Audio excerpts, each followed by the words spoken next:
Whole sports all plays. Yeah. Whole sports all plays.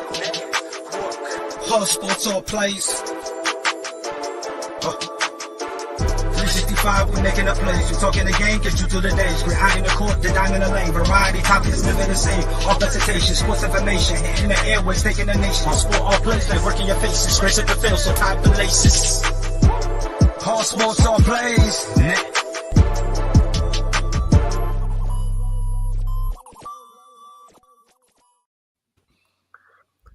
All right. What is up, everyone? It is Wednesday night. And I think, well, at least for Joe and I, we're in the Midwest, so it is cold as all get out here after enjoying like 3 days being in the 60s. So that was nice. I know, Amon, you're in the Carolinas, so it's got to be significantly warmer. Oh, it was 70 degrees today. It's nice. And it was like raining early on, and then the sun came out. Oh, it was beautiful. You said 70s? It was 70, man. Even with the rain, it was 70. It was so nice. It like rained both days. It was warm, and it was only like in the 60s. Yeah.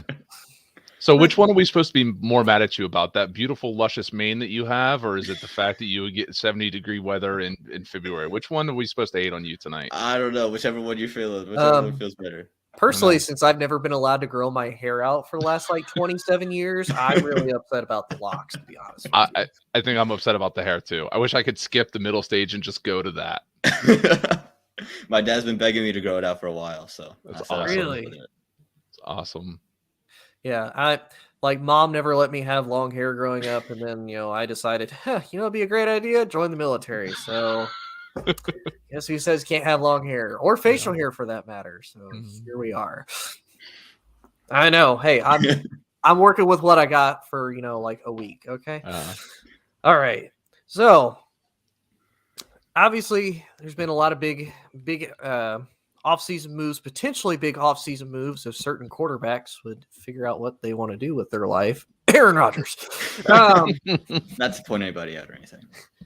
But speaking of another quarterback kind of situation that's going on, at least for a team that I feel has underachieved so much in the last few years because they don't know what to do at quarterback because Andrew Luck retired.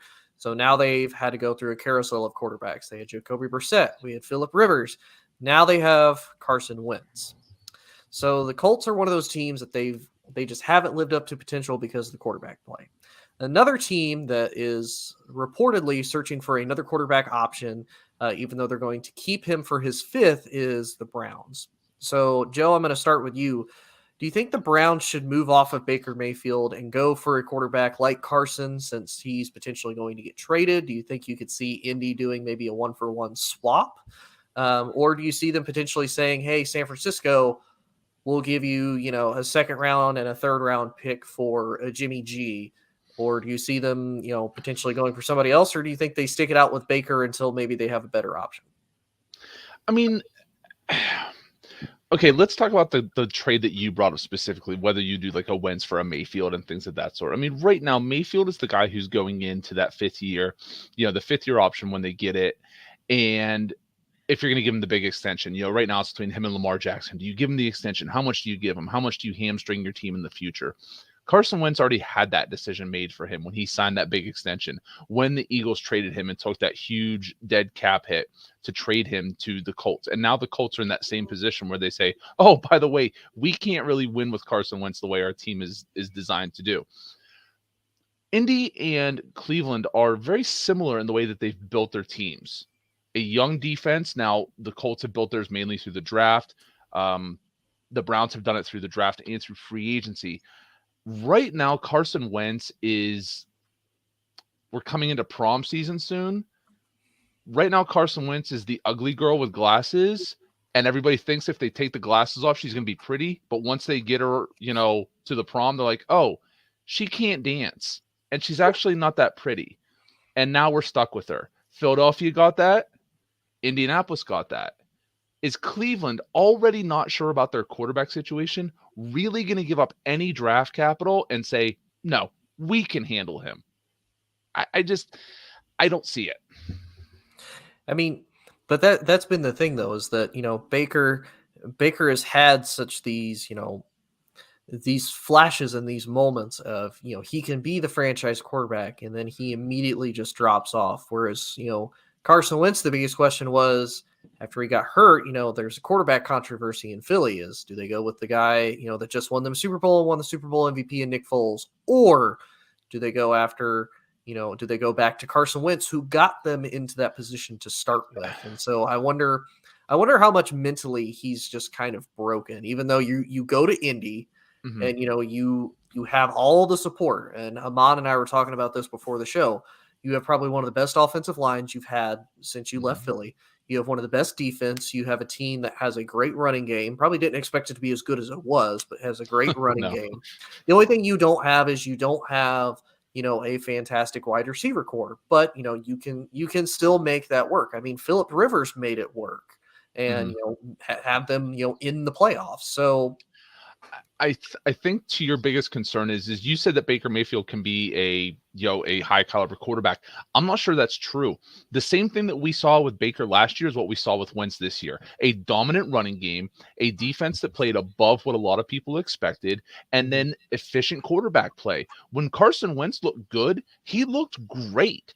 Like he'd only thrown 3 picks on the year, I think, up until the second or third week, last week of the season. Like he was having a really good season, but we saw it fall apart and he become Carson Wentz. We saw what happens to Baker Mayfield. Like Baker Mayfield was taken number 1 overall because he was a Pied Piper, because, the players rally around him and they love him. That's all great. But guess what?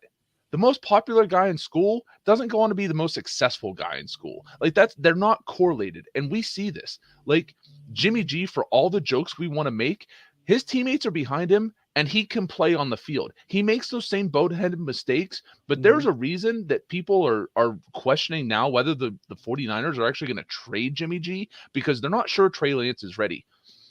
The only thing worse than having one iffy quarterback is having no quarterbacks at all. And right now, there are some teams out there, including the Browns, including the Colts, and including the 49ers, who aren't sure what those quarterback rooms look like. Yeah, I agree. Amon, what do you think? Yeah, I mean, I think the question that they have to answer is Baker Mayfield our guy, right? And that's the question you have to answer. And no one really knows, right? Because you've seen flashes, and then you see him, like Tony was saying, drop off. Injured a lot of last year, so how much stock do you put into what he did last year?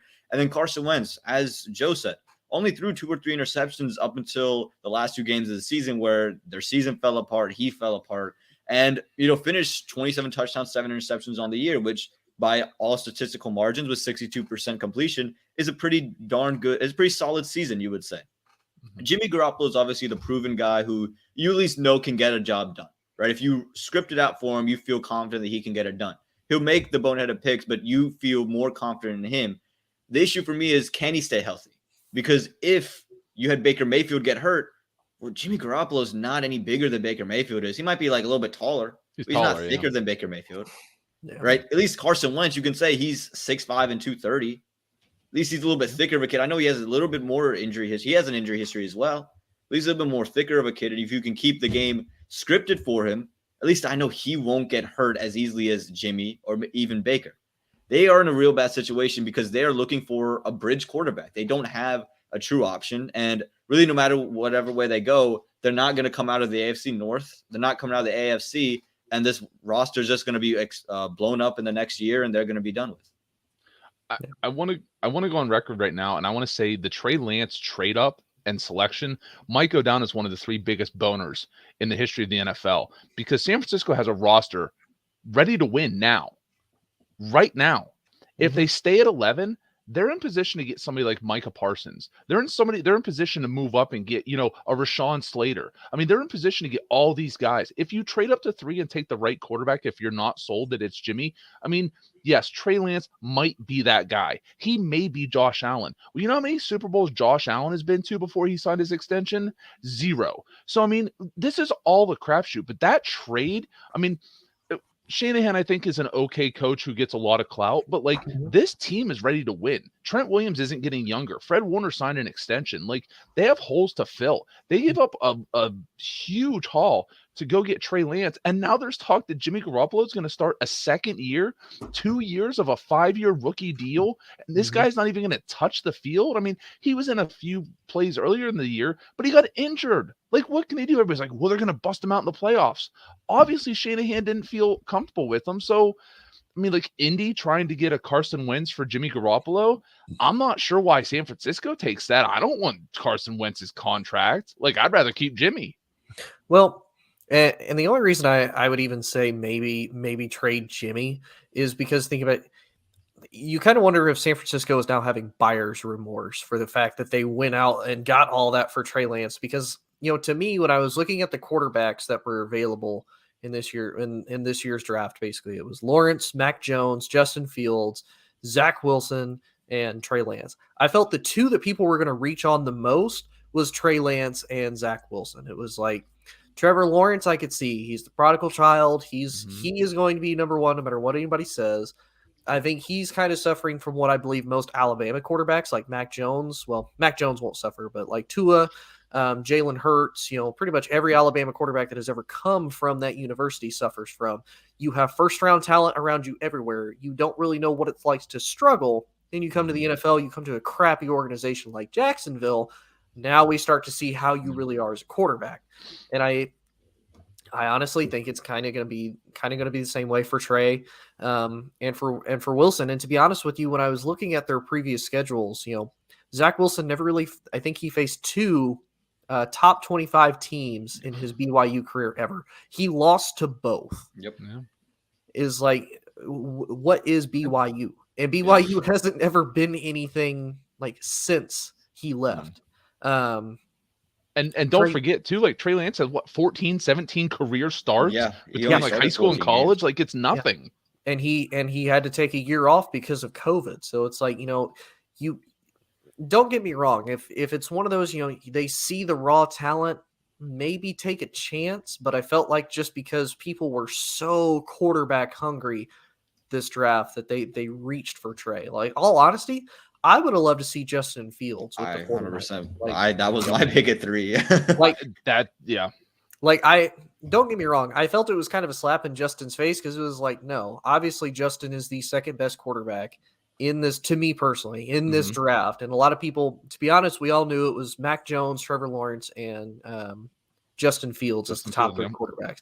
So it's like, I feel like it's kind of a slap in the face, but I'm happy Justin didn't go to the Jets because his career would die. So, but wouldn't him in San Francisco look the best of all the quarterback matchups? The play action, everything would have just been there. And he gives you fit everything, right? He gives you the athleticism that they talk about with Trey Lance. He can move around, make plays, big arm. Everything's there. He is the prototypical quarterback. I mean, we talk like, to me, there's always been the rumors that like Shanahan wanted to get back with Kirk Cousins, they can trade with Minnesota. Well, not now because you got, all this other stuff going on.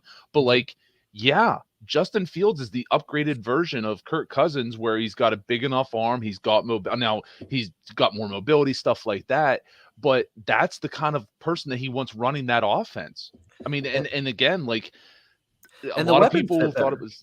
Yeah, a lot of people thought it was going to be Mac Jones, but not too many people were talking about that it was Justin Fields. So, I mean, maybe we're wrong, but he just seems to make perfect sense in that offense. I mean, him, Deebo Samuel, that zone run game, like that's nuts. And then think about it. San Francisco would be in a position right now, or no, do they have a pick? No, they traded it. They had to trade it to that's right. Move up. Because think about it, because then you could have potentially maybe not have traded as much, like waited a little bit, go get Justin, and then now you could be sitting in this year's draft. You could see a Chris Olave, and you could be like, hey, why not reunite him with his favorite wide receiver from Ohio State? Like, why not throw it out?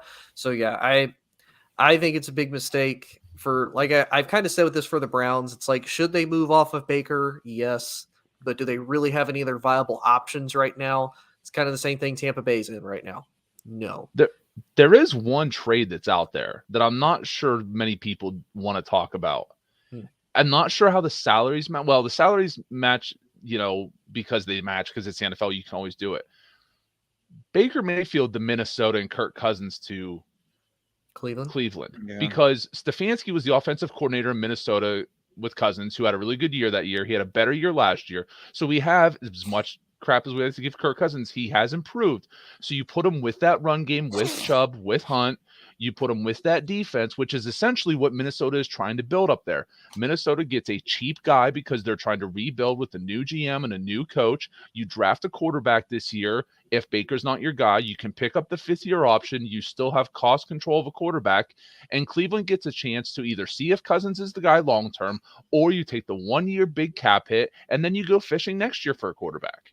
The only thing I would counter that with is, because you look at the year that they got Cousins. They got Cousins in 2018. Mm-hmm. And that was literally right after Case Keenum took that same Vikings team. Like, they pretty much kept everybody.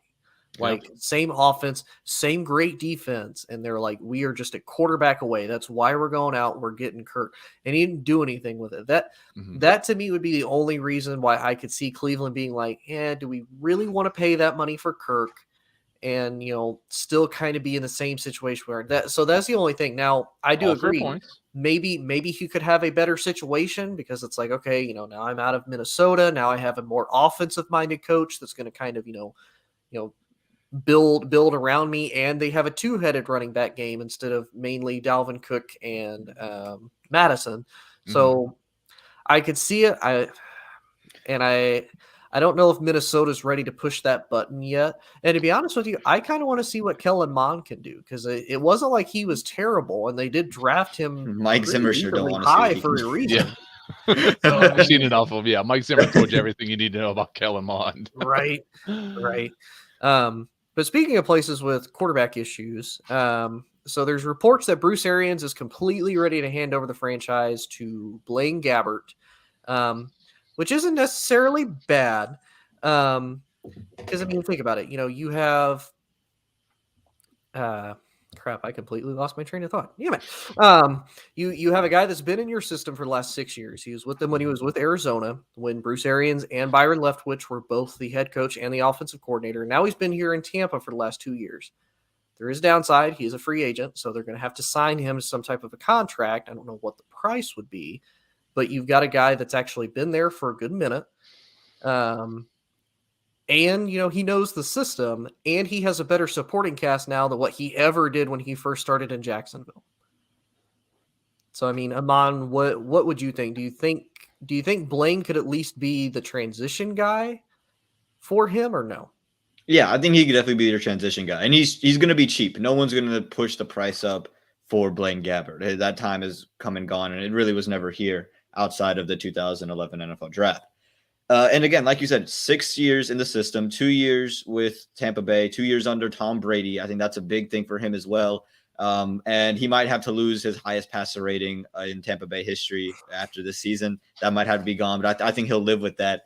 And like I said, there's really no other option for them to go in transition-wise. They drafted Kyle Trask last year. Is he the answer? We don't know yet, but I don't think they're ready to throw him under the fire. I never really liked Kyle Trask in Florida anyway. I thought he was really a product of what Kyle Pitts was able to do. But like he could always develop. But you don't have that option right now. He's not going to be ready now. Your other option is trading. If you can get Russell Wilson, great. If you can get Aaron Rodgers, great. If Deshaun Watson's clear legally, you can get him, great. But I don't want to go and trade for Jimmy Garoppolo when, again, that's just another transition guy. Blaine Gabbert is going to be inexpensive. He's been in my system. He's got the supporting cast, like you said, best right tackle in football, some of the best wide receivers in football. I think they'll be able to bring Chris Godwin back as well with Brady's salary going off the books as well. So they're going to bring pieces back. He's going to have support around him. Are they going to win 10 games? Probably not. But if he doesn't work, okay, now I got a chance to go draft a quarterback next year in the draft or make a big trade for one. You never know, because, you think about it. He's kind of in one of the best divisions to be in right now, because, Atlanta's a mess, doesn't know what they're doing. Carolina's the exact same situation. And like I said, New Orleans is so far over the cap, they're going to be struggling for years. So, it is possible. I think they could honestly win 10 or 11 games. They could maybe even go in as the third or fourth seed. Now, do I see them making a deep run of the playoffs? No. But, I think he could at least, for lack of a better terms and no pun intended, keep the ship afloat until they find another quarterback. Joe, what do you think? I think you guys are not putting enough respect on a veteran's name who also worked with Bruce Arians and put up good numbers in his system. His name is Jameis W. Winston. I don't know what his middle name is other than Jameis. Wow. What was that? Winston. This is a guy who threw, who threw for 5,000 yards and 30 touchdowns and 30 interceptions in his season with Arians. So again, if you want to bring a guy in on the cheap around those weapons that you know can utilize those weapons, guess who worked with Mike Evans? Guess who worked with Chris Godwin? Guess who's worked in a Bruce Arians system? Guess who's not going to cost a lot of money? It's Jameis Winston. But to answer your question, Tony, because I'm not trying to hijack the question here, Blaine Gabbert, I mean, what does he do for you? What's Blaine Gabbert's greatest highlight? Almost completing a pass in the AFC Championship game against the Patriots? I mean, what is it? Because, he literally is the definition of a bridge quarterback. A bridge as sturdy as the one in Indiana Jones and the Temple of Doom that literally got chopped in half and dropped everybody into the gator-infested water. I mean, if that's what you're going for, congrats. Jameis will get you the 12th pick. Blaine Gabbert will get you the number 1 pick. I mean, is that a bad thing, though? That's for a team full of veterans, I mean, it's going to be a complete overhaul, and I'm not sure Bruce Arians has the time or energy to deal with a reboot. Yeah, and I have seen a lot of people say that they want the Jameis Winston back to Tampa Bay thing, but I don't know, because I mean, and I don't think Jameis would be opposed to it, but it's like, you didn't believe in me enough to keep me. You let me go. And now you think because I've come back after 2 years now, because 2 years, 2 years, that now I'm going to be the guy again. It's like, that's almost kind of slapping in Jameis's face, because it's like you didn't even want to keep me around enough for me to even learn behind Tom. I had to go learn behind Drew. Then I started. And he actually did pretty damn well as a starter, at least for New Orleans. Mm-hmm. So maybe. But it's like you didn't even kind of offer him the chance type thing. Very true, but I also think Jameis, and I'm not a huge Jameis person. I wasn't coming out of the draft. I've just never cared for the guy. But I think when you look at the talent, and that's what the league is, it's a talent-based organization. And when you look at it, this is a guy that did not hold out for the highest money. He went into a backup position with New Orleans where Drew Brees was the clear-cut starter because he wanted to learn how to play quarterback, which was not something he was going to be able to do. When you are the number 1 overall pick, going back to Baker Mayfield might end up being a good quarterback. It's not going to happen in Cleveland because he has the pressure of being the number 1 overall pick. It's the same reason Matt Leinart didn't work out. It's the same reason Josh Rosen didn't work out. These guys that are drafted high, that teams expect the whole franchise to turn around on them. And when it doesn't, they can maybe go be successful somewhere else, or they might just be bad. But Jameis had to go somewhere else, take less money, take a backup job, and show, listen, I'm not this number 1 diva guy who has to have the starting quarterback job. I want to be the best quarterback possible. Maybe he can do that in Tampa Bay, maybe not. But I think it's something that Tampa should at least look at, because if Blaine Gabbert is your starter, Now, hey, you did bring up a name that he said some words back in the day that he's still going to live up to, and you had him on Tampa Bay's roster at one point, and I feel like if he came back, he would live up to those words that he said. That's Josh Rosen. I mean, there's a reason why those other quarterbacks taken before him were a mistake. I mean, I'm just saying. Josh Rosen. I think I'd take Blaine Gabbert over Josh Rosen. Maybe I'd take Kyle Trask over Josh Rosen at this point. To be honest with you, I would take Rosamund Pike over Josh Rosen. I mean, I would take Pete Rose over Josh Rosen. I would take Seal's number 1 song "Kiss from a Rose" over Josh Rosen to play quarterback. I mean, it doesn't matter. All right, we'll move into college now. So obviously there's actually a lot of the college divisions now are being shaken up. I actually found out yesterday the CUSA conference is losing 4 people. I'm like, holy crap. They're losing a crap ton of schools. But obviously the AAC is also losing 4 schools, and they're all headed to the Big 12. To you guys, for the Big 12, because the Big 12 teams are now a second. I got to find it so that way I don't look as stupid as what I am. Damn it, Bobby. Well, the 4 teams that are going in are what? Cincinnati, Central Florida, BYU, and Houston. In Houston. And Houston. I'm sorry, Houston. Thank you. Yeah. So, damn it, Bobby.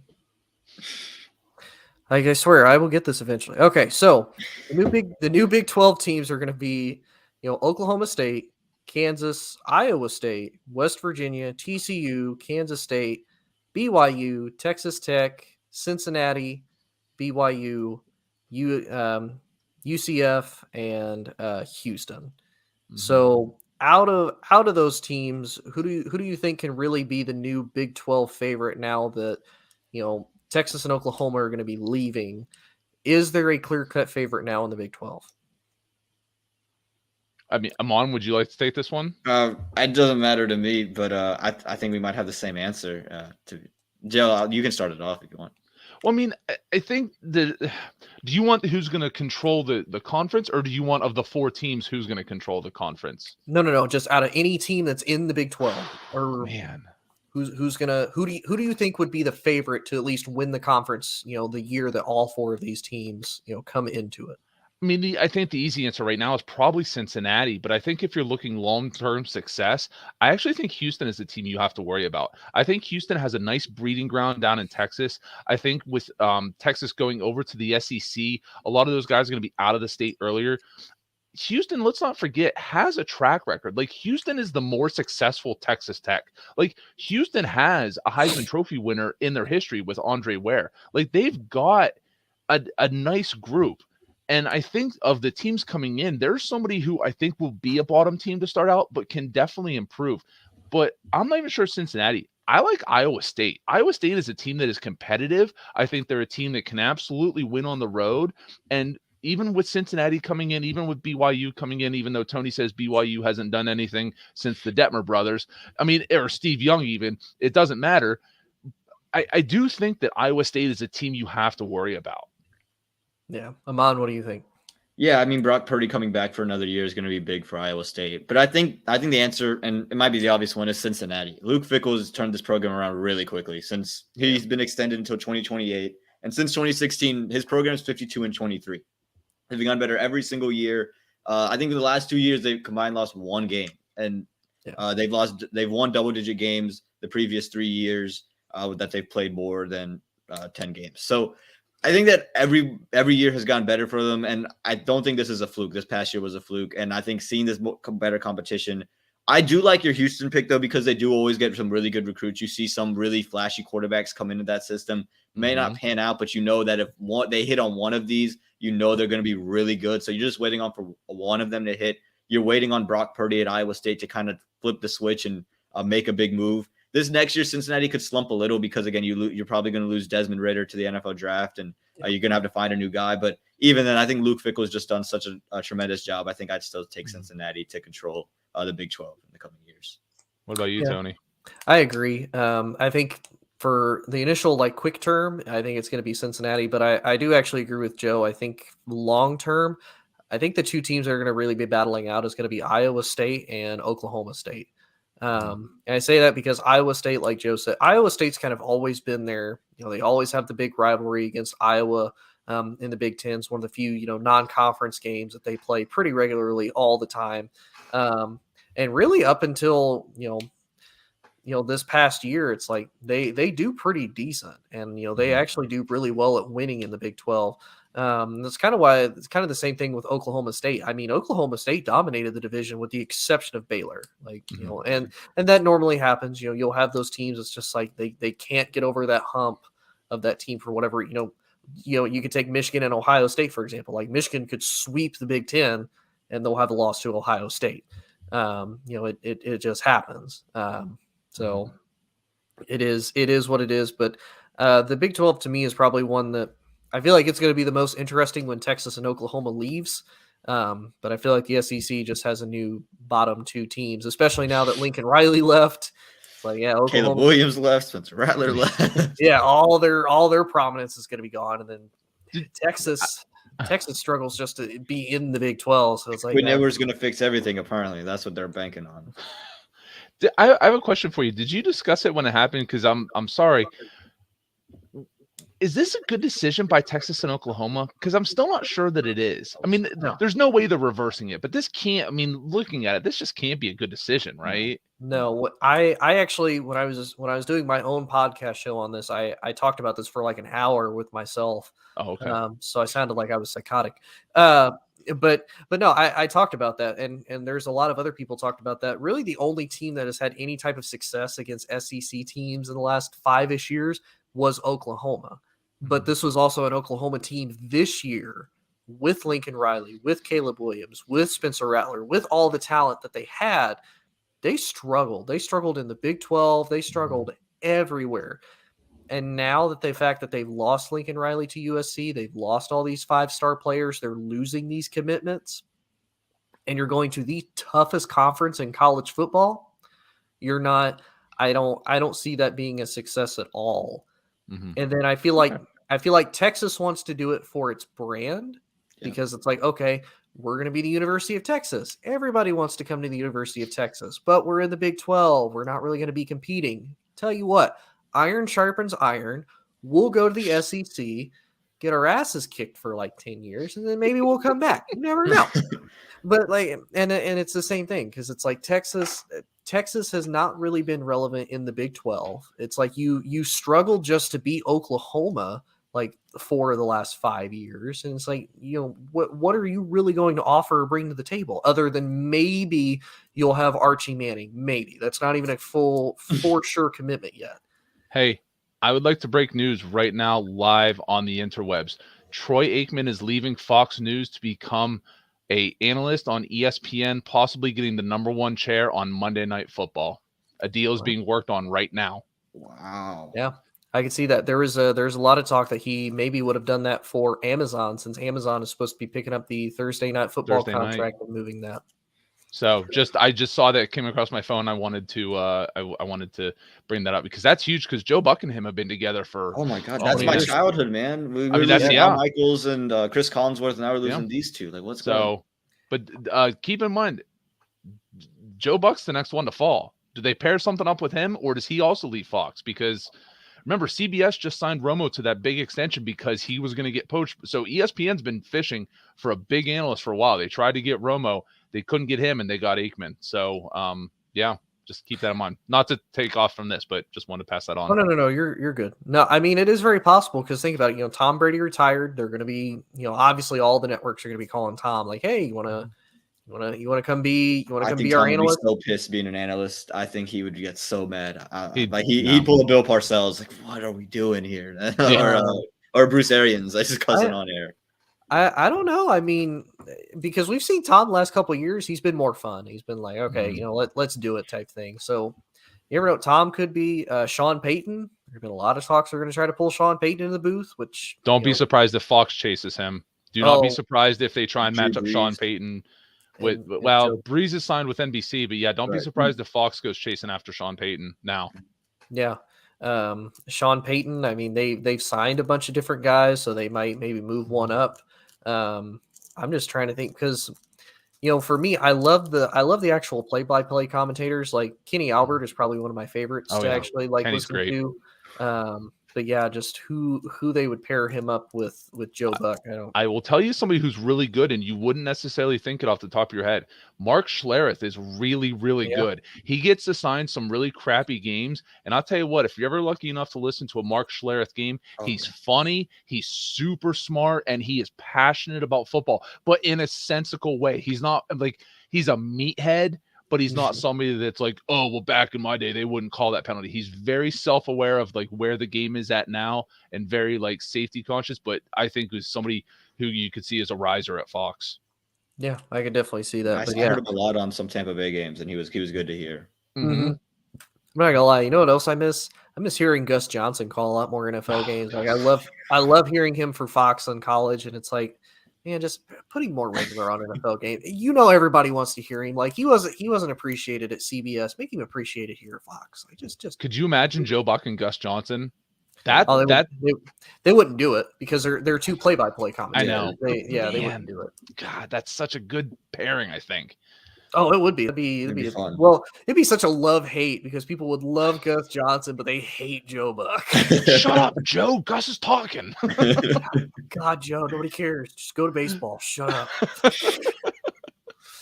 But anyway, we'll talk about the last topic. So obviously, it broke within the last couple of weeks that the college football playoffs is not going to expand until I think it's 2025 when their TV contract runs out. Yep. Yeah, when the TV contract ends, that's when they're going to expand it to more than 4 teams. And if I heard correctly, but this is when it first broke, so I haven't heard or seen anything that can confirm this. Supposedly, all the schools, including Notre Dame, voted not to go ahead and expand it and break that TV deal now, even though it would have gained them $450 million as a whole. So I think it was 11 schools, so each one would get about $44 million. And they said no. So, Amon, do you think that this is a mistake that they shouldn't have done this? Or do you feel like, 4 is the right number? Or when they do, what number do you think? Should they go to 6? Should they go to 8? Should they go to 12? I think it was a mistake. I think it'd be so much fun to see all these teams go out there and play more. And I think you now have more liberty to do so, because I think the first concern was, are these players going to be willing to play, especially the high-profile ones, play these extra games? But now you get some incentives because you can make some money whilst you're in school, and these guys are signing brand deals and stuff. So they might be still feel a little bit more obligated to play. But I think it would be a lot of fun, man. This Ohio State team that missed out this year, I thought could have made some noise against some of these teams. There's a lot of teams every year that you feel, man, they should come in and play. And I saw that report about how I just didn't make sense. Everyone's going to make so much more money. It's not like one school. Everyone is going to make a lump sum of money if they do this, and they reject it. It kind of feels like some teams are maybe trying to protect a reputation, trying to, like Notre Dame, especially. I was thinking, are you just saying this because you think that's, that another team that didn't make the playoff could go in and win, and anytime you're in the playoff, you get blown out by 30? Is that what's going on here? I didn't understand that point of it. I think they definitely should have tried to expand it, because more games, more money fiscally just makes sense. And then you talk about just the intrigue. You create the more intrigue. You create programs like UTSA, who has been in the top 25 pretty much every single year for the past 5 years, but then no one's ever seen them play because they'll never get any type of big-time game with a big-time school. So now you compare them up against, say, an Alabama if they're sitting at number 1, and now people are going to watch a UTSA program. I think it just brings a lot more intrigue, and it would make a lot more sense to go with it from every single angle. Yeah, I'd agree. Joe, what do you think? You youngins, you just don't understand. Listen, they're going about this the right way. You turn down $44 million now because it's going to be $100 million in 3 years. Like, you don't want to water it down now, because when the TV contracts come up, they're literally going to call anybody who goes, whether it's CBS, whether it's Amazon, whether it's Netflix, Google, Hulu, whoever it wants to be, ESPN. They're going to say, listen, we're going to expand. You're going to be the first ones who get to have the expanded playoffs. You've never seen more than 4 teams. It's going to be yours. When they talk about this, it'll be, do you remember the first time that ESPN or insert, TV entity here had the tournament? Yeah, I remember that. I remember watching all the time. So you get that. But I'm also going to zag on this. I don't want to see expansion. I want to see reduction.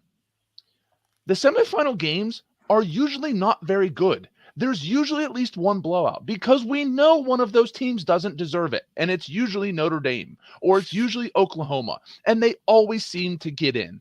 Or it's a Penn State. Or every once in a while, it's an Ohio State. They win one, and then they lose one. Then they win one, then they lose one. We know who the 2 best teams in the country are 9 times out of 10 every year. I want to see the top 2 teams in the country play in the national championship game. Teams 3 through however much you want to make the tournament, that's your tournament right there. That's who decides the rest. Because guess what? You know why people are going to watch it? Because it's on. It doesn't matter if they don't get anything at the end. They're going to watch it because it's on. Because then that team can argue, well, we're actually the second best team in the country. We didn't get a chance to play number 1. Who are the best 2 teams in the country this year at the end of the season? Alabama and Georgia. Did we really need to play a weekend of football to decide that Alabama and Georgia were the 2 best teams? No. I mean, again, sometimes it's just clear cut. And I know I sound like an old fuddy-duddy or whatever, but it's just simpler that way. But you said, whether it's Central Florida, or whether it's Boise State back years ago, anything like.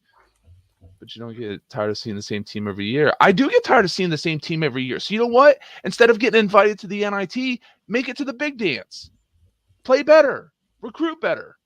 Hire better coaches. Pay your players better. Whatever you need to do. Like, I'm sorry. I'm not here for giving out participation trophies. I don't want to expand the field. Because guess what? When it comes to the NCAA tournament, you know what we watch the first 2 rounds for? Upsets. Do you know what we watch the last couple rounds for? The teams we know. The North Carolina, the Duke, the Kentucky, the Gonzaga, the this, the that. Like, nobody wants Monmouth to win it all. Who wants Monmouth to win the NCAA tournament? Come on. Do you really want Texas Western University to win the NCAA football championship? No, you really don't. Look inside yourself. Well, we all know that's not going to happen. But let me say this. First things first, Boomer. I can't even really say that. I'm not even a part of that generation. I can't say that. I get called Boomer half the time. I love it. I love it. But I will say I get what you're saying, Joe, for sure. Because yeah, you get $44 million now, but it turns into $100 million, 3 years down the road. I mean, I get it, but at the same time too, I'm a big proprietor of obviously all these coaches. These coaches hate bowl games because I mean, look at the fact that Chip Kelly was like, "Yeah, Notre Dame, we might potentially get in the playoffs depending on how some of this goes." See ya. I'm gonna go down here to old Louisiana and learn how to be a Southern boy, and develop an accent. Yeah, he's a very Southern boy now. He likes to live with a sweet tea on a hot July day.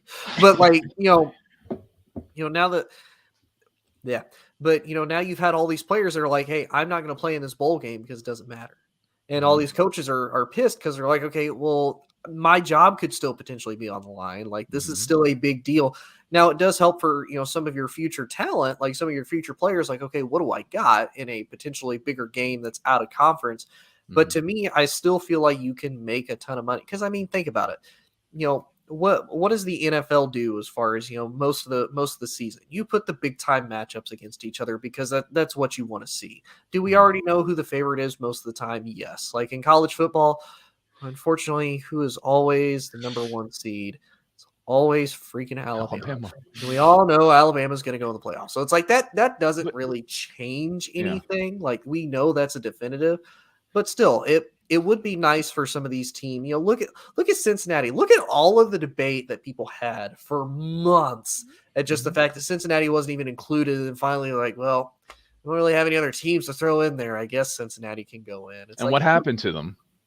Oh, they got blown out. But they played well. The score doesn't reflect how well they played. But do you know who's not sitting out bowl games? Who doesn't sit out bowl games? Alabama players don't sit out bowl games. You know why? Because they compete for titles. Well, they do. Like if you compete for titles, you don't sit out bowl games. Now here's my other counter to that though, because we've talked about this a lot in the fact of who dominates college football every year. It's the SEC, and it's like, okay, well, Joe, like you said, play better, recruit better. Well, it's kind of hard when you're mainly playing against your own conference teams. It's very rare that we see these out of conference matchups unless they're, historic rivalries like Iowa versus Iowa State, stuff like that, which happens all the time. To me, I'm a big proprietor of if you expand the playoffs to 8 teams, okay, we'll just say 8. And I say that because you could probably make an argument for the top 8 teams. Like Amon said, Utah versus Ohio State was probably the steal of the weekend as far as the college football playoff, college football games went. We all knew Michigan was going to get destroyed by Georgia, and we figured it was going to happen with Cincinnati, and Cincinnati actually came to play a little bit more than what, a lot of people probably thought it'd be like 42-7, and they get that touchdown with like 2 seconds left when it doesn't matter. Like they pull the Patriots against the Bills kind of deal. Yeah, it's like we all knew this was going to happen. I'm feeling it too, man. So to me, if you expand it to 8, then you get these teams an opportunity to be able to face these out-of-conference matchups. Again, the whole idea, iron sharpens iron. Like, okay, maybe the Big Ten can actually compete with the SEC now. If you have Ohio State's consistently facing off against like Florida's, against Georgia's, LSU's, you have the – and again, think about some of those big-name matchups that you don't really get to see until you go in the playoffs. Like – when are you ever going to see, we'll take the year that, Joe Burrow won. When were you ever going to see, LSU versus Clemson? Never, until you go in the playoffs. When are you going to see, Ohio State versus Clemson? Probably not until the playoffs. So like that to me is my big thing is make it better for everybody. Actually make it more competitive for yourselves. Cause look at Oregon upset Ohio State and everybody's like, wait, what the hell was this? And it was a great game and everybody loved watching it. And that to me is what I would say, makes kind of a bigger deal. Look at when Oklahoma went to Ohio State and Baker Mayfield upset Ohio State. It was like, whoa, wait a minute. And I feel like if you had that more often and more frequently in the playoffs, it would set bigger things up down the road, especially now, because are these going to be the same teams 3 years down the road? Like, is this still example, Cincinnati. Is Cincinnati going to be the same team it was 3 years from now? No. And it's like, we could have had better matchups. Yeah. One thing I'd like to see is I'd like them to see them change the schedules.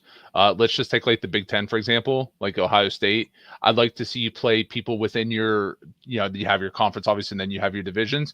Play 5 random teams in your division, play 2 from the opposite division, and every other game has to be out of conference, including at least 2 Power 5 schools. Yeah. I will say, I think Coach on Monday said that apparently they have these schedules set up for like 5-6 years down the road. Yep. And I'm like, why would you do that? It makes no sense. Like the only teams that are going to be consistent is Alabama. Alabama and Georgia are probably going to be your 2 big SEC heavyweight favorites. It is about money. It's about money. And yeah, again, that like you got to think some of these schools have made such big names for themselves. Like, look at Texas. Like, how much money do you think a like Texas versus Ohio State game is going to bring in? Crap ton. How much money do you think it's going to bring in when eventually USC goes to Oklahoma? How much money is that going to make? Crap tons, and not even just from those fan bases, because you're gonna have everybody in the college football world like, yeah, I want to go to this game. I want to see what happens. I want to see this game. Like, I feel like Texas hasn't been good in my lifetime either. Like, that's the crazy. Like, 2006 was the last time they were good. I was 3. I was Shut 3. up, Amon. So I've never seen them actually like do anything. hurts, I'm so old. Hurts. I was in middle school. That hurts. I was like, I know it hurts Joe more, but it hurts me too. I don't want to tell you where I was at. I know you were graduated high school. I was easily graduated from high school. Yeah, I already know. You're the same age as my brother. You graduated in 2002. 2000. 2000, whatever. Same. It's fine. Joe could legally have like 6 beers at that point. Okay. Yes, easily. And if I was watching Texas football, I'd probably need 6 beers. So, hey, but you got to think like that was the time though. Like it was all about Texas. Like, you guys don't understand how big of a phenomenon like Cedric Benson and Ricky Williams were. Like they were the biggest. Hey, I watched Cedric Benson. Thank you very much. I watched him. Whatever. I could have went to school with him. So. Closest I've been to watching his YouTube highlights. That's all I got for you. Again, boomer. I want to go to bed. I know you do. You have the early bird special to wake up to. Knock it off. I really do like Joe. I promise. For anybody watching, I really do like Joe. And especially considering now he's part of the admin team. He's big admin daddy now. Late to his first show by like 20 minutes. You know what? Oh my goodness. You don't tell the people how the cookies are made, Tony. You don't tell them. Huh? You don't tell people how the cookies are made. They just see the finished product. They see all this and they say, wow, that's put together. Right? Hey, you fake it till you make it. I mean, that's what I do. That's what I've done all my life, so it's fine. That's what she said. Nah, I see what you did there. All right, gents. This has been an awesome show, like always. We will be back next week. Again, thank you guys. As always, it's been fun. You can always catch us here Wednesdays at 8 p.m. Eastern, 7 p.m. Central, 5 p.m. Pacific. And we are out of here, guys. Whole sports all plays.